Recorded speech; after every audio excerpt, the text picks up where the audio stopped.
UFC 304 is this weekend. Thank my Lord and Savior Jesus Christ. And this card is great. So much to look forward to. To go ahead and get to it, I obviously do think Leon Edwards wins. Now, I slightly lied with the title. Had to crank y'all a little bit. I'm sorry. So while I do think Leon wins, I don't think it'll be that easy. Leon is superior at nearly every aspect of the game to Belal, and has been fighting and training for guys in Belal's kind of mold for the past couple years now.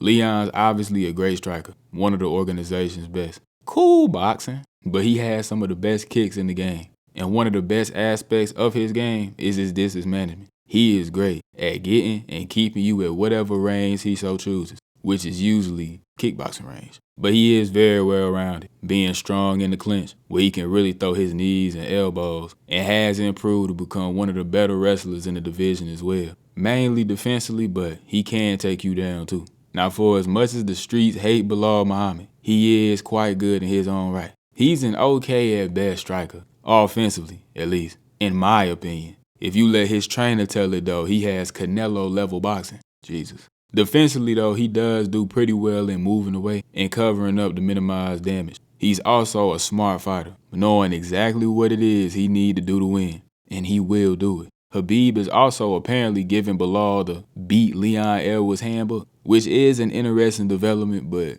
it don't personally move me that much. All that aside though, I like to think that his most realistic paths to victory are basically through making this as boring as possible. The biggest difference between Belal and Usman, at least, is unlike Usman, Belal will shoot double legs. I don't even remember the last time I seen Kamaru shooting a Blaydes double. His non-existent kneecaps do not allow for that to be done. Back to Belal though, he does have a good Blaydes double. Now, do I personally believe it's good enough to cause Leon repeated troubles? No.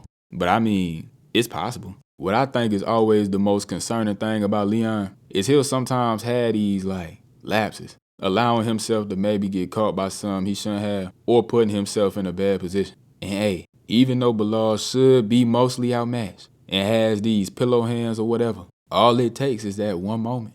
Plus, once we get to this point, somebody literally fighting for the belt, anything can happen. All bets is off. Wouldn't be surprised if Belal got it done. I'd more so just be disappointed. I won't even sit here and lie.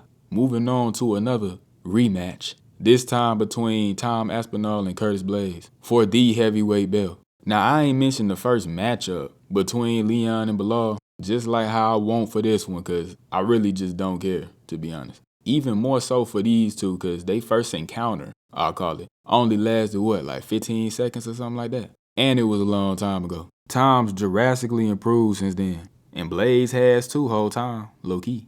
I think Curtis Blaydes does present an interesting challenge to Tom, but to be real, I think Tom's just better. Better boxer, especially with that stupid fast 1-2.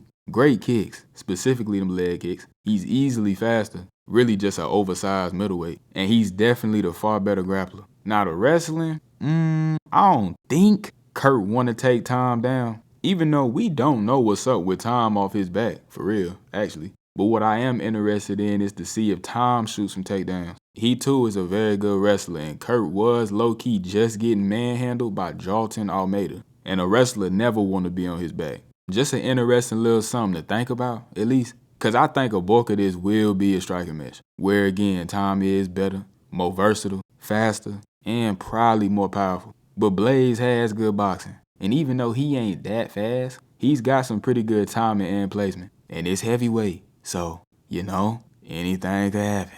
Tom does have good head movement, but he loves leaving his chin up in the air. And that's something that's always going to scare me to death. Even saying that though, he ate a clean little hook from Sergey Pavlovich and just had to readjust his mouthpiece. So, I ain't gonna lie, I still do feel like Kurt can and will make this pretty competitive. But when I just sit and think about it, I think he might get cooked.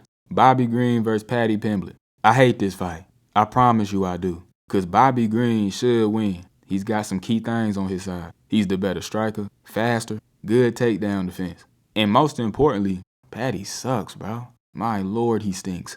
But he is the better grappler, which shouldn't even matter like that because his wrestling blows. And he does have a good chin. I don't know if Bobby can really hurt him. And this actually do serve as a great segue into the fact that Bobby old, bro. Which is honestly the biggest concern. Chin's cooked at this point. And while he is still quick and instinctual, he has lost some of that twitch and reaction time. He will get caught with shots. And not gonna lie, Patty do hit kinda hard. I can see it now. Bobby getting caught with something stupid and either getting Bambi legs or he'll just get knocked down. And if that happens, he might be doomed. So while I'm terrified to do so, I'ma still pick Bobby, but Patty might do bad things to him, bro. I'ma just be honest. The card actually starts with Arnold Allen versus Giga Chikadze.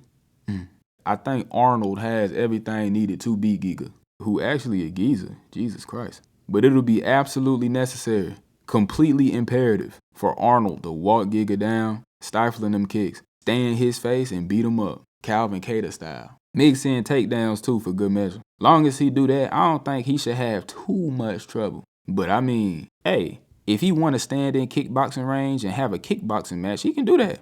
He just gonna get absolutely decimated.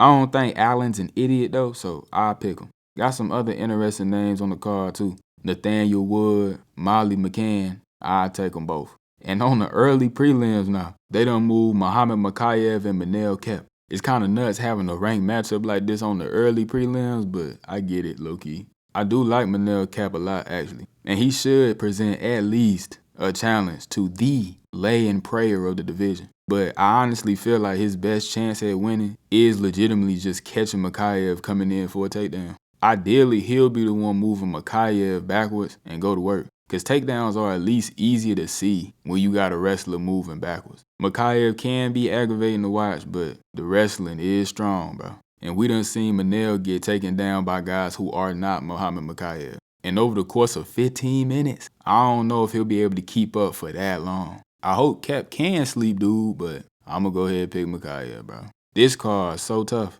Hate it for the Europeans, though, because y'all going to have to stay up all night. That sucks. Watching Leon Edwards and Belal Muhammad at like 5, 6 in the morning feel like it's an actual punishment, but hey.